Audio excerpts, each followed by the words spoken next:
Hello again, welcome back to the channel. So here's a rear wheel to go with the one from the front wheel yesterday. 40 spoke, straight pull, one of the spokes has snapped. I've had a lot of these this year with these. It's the inner one that's gone. They just seem to keep snapping on these lightweight spokes, but yeah. So let's change it. It's not that bad to do.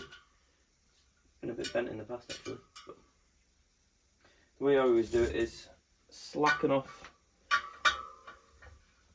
the spoke next door to it. You don't have to fully undo it, just slackening it off will be enough.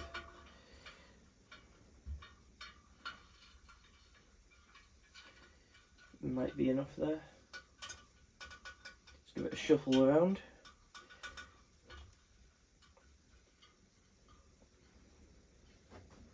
Screwdriver in, try it around, there we go. Just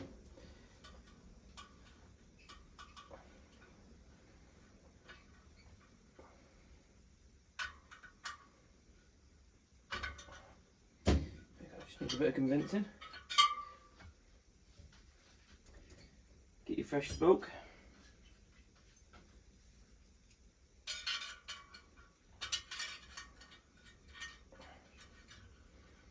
So it's just a bit of a tight gap around this area, but it's not too bad. Oh, getting distracted. There we go. That's the one. I have seen people go over the top of them and force them on actually.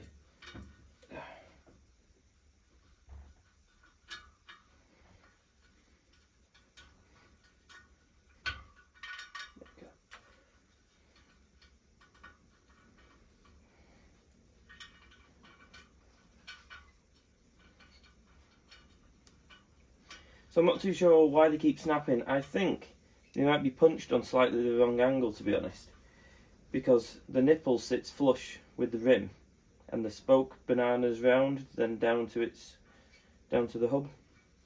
So pretty sure it's probably even though it's a good make rim, probably just a little bit of a iffy one in the batch. It's not been punched in the right places, I guess, or on the right angle rather. So at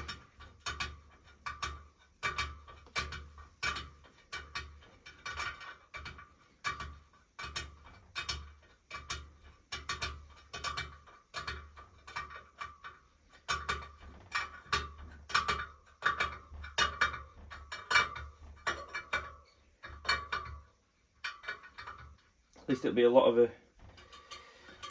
easier video than last night. Half an hour long.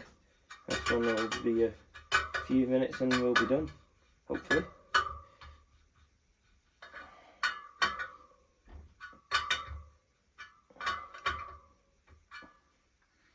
Right, that's M2. Let's double check the rest of it.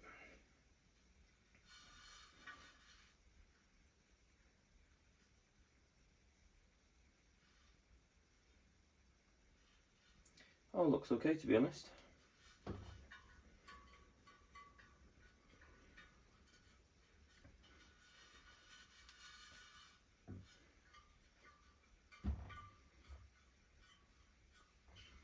Right then, let's get it on the straightening jig.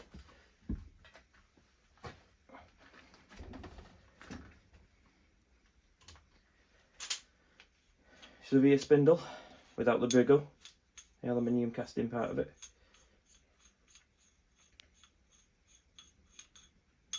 A couple of old spaces. Again, it's all dirty stuff from carrying it around tracks with me all the time. We get there.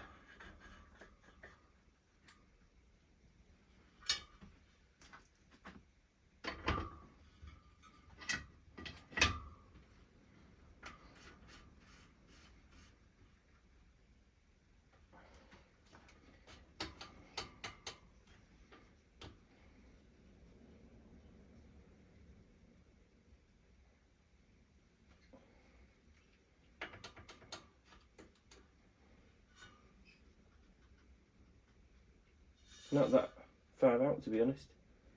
It's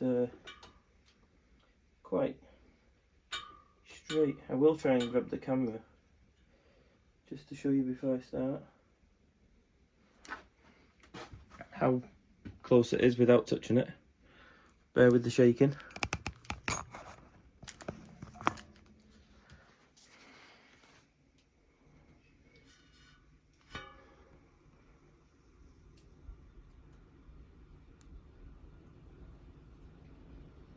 So that's what I'll be removing.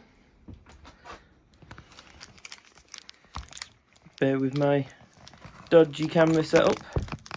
Again, I'm no professional, but then what do you expect when you don't get paid for your YouTube videos? Right, hopefully that's okay. Right then.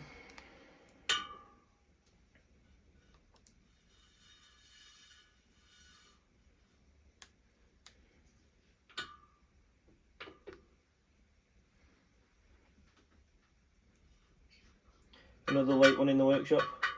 It's not far off midnight again.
There we go, done. Let me grab my phone again. There you go, much of a short video tonight. Or a much shorter video. My English isn't very bloody good. Or my choice of words, rather. So there you go. That'll do. Again, there is a 3mm tolerance in dirt riding. So yeah. The up and down that you see is always caused because of... Where is it now? You can always find the weld because the ripples on the side were sanded before it was anodized. I'll try and find it. There we go. This one's actually not that bad. So you can just see it across here. Usually there's a lot more of these linished away. No, doesn't look too bad. But there's only a slight drop in it. But yeah, no, that's perfectly good to race another day. I'll have to nip that up for him. One of his bolts is loose. But other than that, yeah, good to go. Thanks for watching. Hope it was a decent insight for you. You can easily do it in your frame. I should probably do a video one day. A couple of cable ties across. As long as you roughly get central, where you think central is, you can't really go wrong, because they come out of factory a few mil to one side sometimes as well, which might be wrong, but you know, what can you do? They are supposed to be central, but I don't think it matters either way, because you know, they're not that particular, to be honest. And then you can put cable ties on your front forks turn them around up to the edge and just have a fiddle, and you know, you don't need a fancy stand. That's why I used to do it when I was riding, but one day got the stand and suddenly everyone wants it doing. So yeah, so I hope it's a decent insight for you. Thanks for watching, and see you on another one. If there's anything that you want me to do a video of, maybe building a wheel, I don't know, just drop me a drop a comment, and yeah, I'll do it. So cheers, see you again.